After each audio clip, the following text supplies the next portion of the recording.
Demeure de Californie réputée hantée, construite au début du XXe siècle. Située à San José en Californie, cette maison a été construite par Sarah Winchester.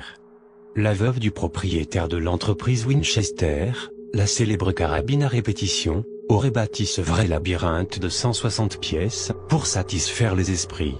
En 1866, Sarah Winchester accouche d'une petite fille, qui mourra malheureusement quelques semaines après sa naissance. En 1881, c'est au tour de William Winchester de quitter ce monde, laissant Sarah inconsolable. L'héritage colossal qu'elle obtient ne la consolera en rien. Elle consulte quelque temps plus tard un médium, qui lui fera une étrange prophétie.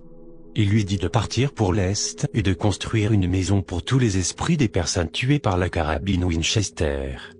Tant qu'elle construira, les esprits seront satisfaits, le jour où elle arrêtera, elle mourra.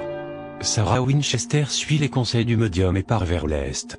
Elle achète en 1884 une maison de campagne de 8 pièces, qu'elle commence à aménager. Les travaux dureront plus de 30 ans jusqu'à sa mort, en 1922. Sur les indications farfelues de Sarah Winchester, la maison ne cesse de changer et de s'agrandir.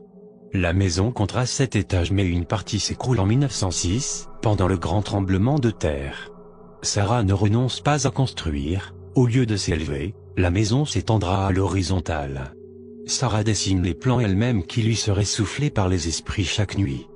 Pour ce faire, elle s'enferme au cœur de la maison, dans une pièce appelée la chambre bleue, où elle communique avec le monde des morts à l'aide d'un Ouija.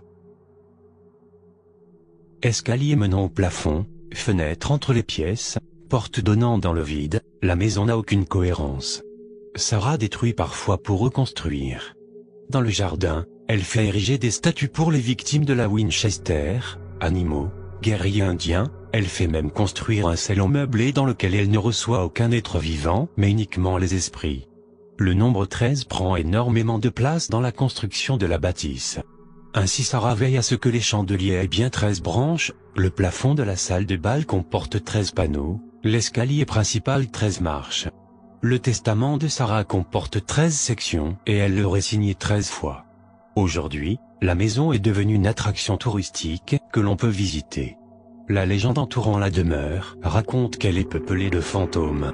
Celui de Sarah se promènerait encore dans les couloirs, se balancerait sur son rocking chair préféré, ou jouerait de l'orgue. Il est dit que l'orgue jouait déjà tout seul du vivant de Sarah. Un de ses ouvriers, qui serait un esprit protecteur, se montrerait également de temps en temps.